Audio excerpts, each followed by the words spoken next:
नमस्कार दोस्तों, इस वीडियो में हम बात करेंगे इम्पोर्टेंट योजनाओं के बारे में हम बात करेंगे यहाँ पर।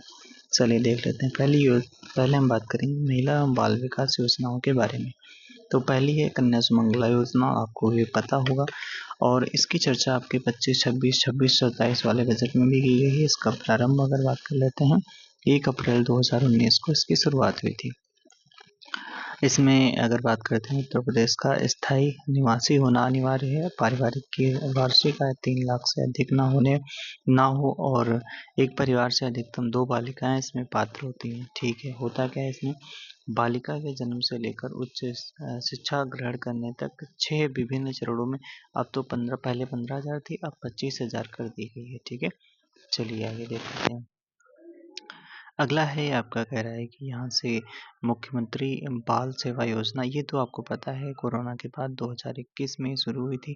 गैर कोविड कारणों से अनाथ हुए बच्चों, तलाकशुदा पतित्यक्त माताओं के बच्चे और बाल श्रम से बचाए गए बच्चे, पारिवारिक वार्षिक आय 3 लाख, अच्छा मतलब 3 लाख से कम ही होनी चाहिए। यदि माता पिता दोनों का निधन हो गया है तो यह आय सीमा समाप्त हो जाती है। अच्छा, अगर तब ये नहीं होगा, ठीक है, मतलब तब ये कंडीशन नहीं लगेगी। प्रति परिवार अधिकतम 2 बच्चों को 2500 रुपये की मासिक वित्तीय सहायता दी जाती है। ठीक है, अगला है यहाँ पर कह रहा है कि मुख्यमंत्री सामूहिक विवाह योजना जो है अक्टूबर 2017 में शुरुआत होती है। प्रति विवाह सहायता राशि जो है बढ़ाकर 1 लाख रुपए कर दी गई है, जिसमें 60,000 वधु के बैंक खाते में जाते हैं और 25,000 रुपये सामग्री है तो 15,000 रुपये की व्यवस्थाओं हेतु दिए जाते हैं। ठीक है भाई। विवाह प्रोत्साहन पुरस्कार अगर बात कर लेते हैं, दिव्यांगजनों हेतु 2021 में शुरू होती है। केवल वर के दिव्यांग होने पर 15,000 रुपये और केवल वधु के दिव्यांग होने पर 20,000 रुपये और दोनों के दिव्यांग होने पर 35,000 रुपये की एक मुफ्त राशि दी जाती है। ठीक है, यानी 15,000 केवल अगर वर के दिव्यांग होने पर और वधु के 20,000 रुपये और दोनों के 35,000 रुपये। ठीक है, अगली यहाँ पर अगर बात कर लेते हैं कि ज्योतिबा फुले श्रमिक कन्यादान योजना 2025 में शुरुआत होती है। पंजीकृत श्रमिक जिनका मासिक वेतन 15,000 से कम है, वो श्रम कल्याण बोर्ड में 3 वर्ष की निरंतर सदस्यता हो, पुत्री के विवाह पर 51,000 की एक मुफ्त राशि दी जाती है। अच्छा, अगला है, कह रहा है कि मातृत्व शिशु बालिका मदद योजना। इसमें क्या है, पंजीकृत पुरुष श्रमिक की पत्नी के प्रसव पर 6,000 रुपये मिलते हैं। महिला श्रमिक को 3 माह का न्यूनतम वेतन और 1,000 रुपये चिकित्सा बोनस दिया जाता है। शिशु लाभ के तहत पुत्री के जन्म पर 25,000 रुपये की एफडी की जाती है। अच्छा, ये अभी भी चल रहा है। ठीक है, 25,000 रुपये की एफडी की जाती है और पुत्री के दिव्यांग होने पर यह राशि, अगर अच्छा दिव्यांग है तो उसे 50,000 होती है और अगर नॉर्मल है तो वो 25,000 की एफडी की जाती है। ठीक है, कह रहा है कि शिशु लाभ के तहत पुत्री के जन्म पर। ठीक है, ये अच्छा अभी भी चल रहा है। ठीक है भाई। अगला कह रहा है कि doctor B R Ambedkar doctor APJ Abdul Kalam श्रमिक प्राविधिक शिक्षा संस्था 2025 में शुरुआत होती है। श्रमिकों के बच्चों को तकनीकी शिक्षा दिलाने हेतु आर्थिक सहायता दी जाती है और इसमें बीटेक वगैरह या एमबीबीएस हेतु 25,000 रुपये प्रतिवर्ष, डिप्लोमा हेतु 15,000 रुपये प्रतिवर्ष और सर्टिफिकेट कोर्स हेतु 10,000 रुपये प्रतिवर्ष दिए जाते हैं। अच्छा, संत रविदास शिक्षा प्रोत्साहन योजना 1 2025 को शुरू होती है। स्कूली शिक्षा यानी 2,000 रुपये से 3,000 रुपये तक से लेकर उच्च शिक्षा और शोध यानी 1 लाख तक वित्तीय सहायता। यदि छात्र एमबीबीएस या पीजी मेडिकल में दाखिला लेता है तो उसकी पूरी फीस वापस कर दी जाती है। अच्छा, अगला है कुछ और चीज़ें। ऑपरेशन कायाकल्प जो है, ये क्या है, जून 2018 में शुरू होता है। ये सरकारी प्राथमिक एवं उच्च प्राथमिक विद्यालयों की 19 बुनियादी सुविधाओं जैसे शौचालय, पेयजल, स्मार्ट कक्षाओं का उच्चीकरण और इसकी निगरानी प्रेरणा पोर्टल के माध्यम से की जाती है। तो यहाँ से आपका सवाल बन सकता है, किस पोर्टल से? प्रेरणा पोर्टल से।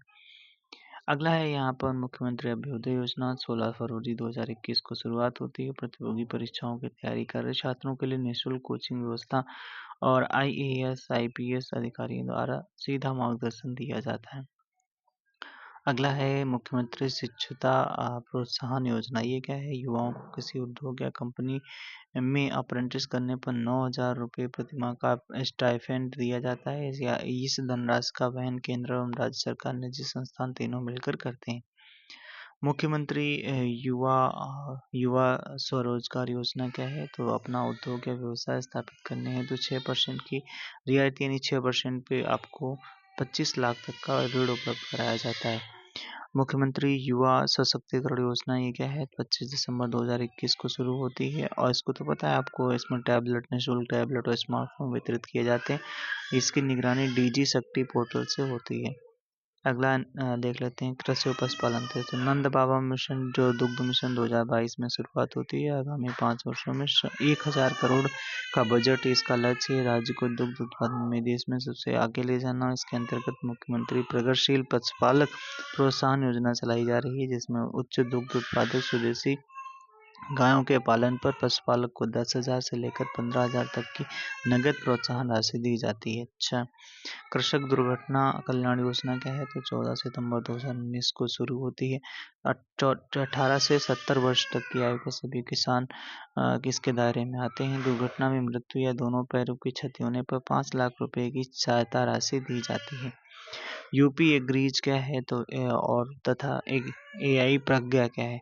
तो यूपी एग्रीज और एआई प्रज्ञा ये क्या है? 2025 में शुरू होती है। 3900 करोड़ के बजट वाली एक या विशाल परियोजना है। इसके तहत 10 लाख किसानों को 1.23% की ब्याज ऋण पर उपलब्ध कराना तथा 10 लाख युवाओं को एआई और डेटा एनालिटिक्स का प्रशिक्षण देना शामिल है।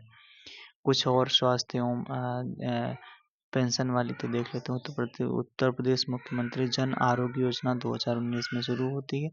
जो आबादी केंद्र सरकार की आयुष्मान भारत योजनाओं को मानकों में फिट नहीं बैठ पाई, उन्हें इस योजना के जरिए 5 लाख तक का स्वास्थ्य बीमा और गोल्डन कार्ड दिया जाता है। अच्छा, अगला है ये कह रहा है कि मुख्यमंत्री सक्षम सुपोषण योजना ये क्या है? आंगनवाड़ी केंद्रों में पंजीकृत 6 माह से 5 वर्ष तक के कुपोषित बच्चों और 11 से 14 वर्ष की विद्यालय न जाने वाली एनीमिया पीड़ित किशोरियों को पोषण उपलब्ध कराना। यानी 11 से 14 बालिकाओं को लिया गया इसमें। 6 माह से 5 वर्ष तक के जो बच्चे हैं आंगनवाड़ी, तो कुपोषित बच्चों को इसमें टारगेट किया गया है। अच्छा, अगला पोषण उपलब्ध कराया गया। अगला है वृद्धावस्था एवं दिव्यांग पेंशन योजना। इसमें 60 वर्ष या उससे अधिक आयु के नागरिकों को वृद्धावस्था पेंशन, न्यूनतम 40% दिव्यांगता प्रमाण पत्र, 18 वर्ष से अधिक आयु के नागरिकों को 1,000 रुपये प्रतिमाह की पेंशन राशि सीधे खाते में दी जाती है। और कुछ अन्य पहल भी देख लेते हैं। जैसे आपकी पहल हो जाती है कि एक जिला एक उत्पाद 2018 में शुरुआत होती है। 75 जनपदों के स्थानीय पारंपरिक शिल्पों को बढ़ावा देने के लिए।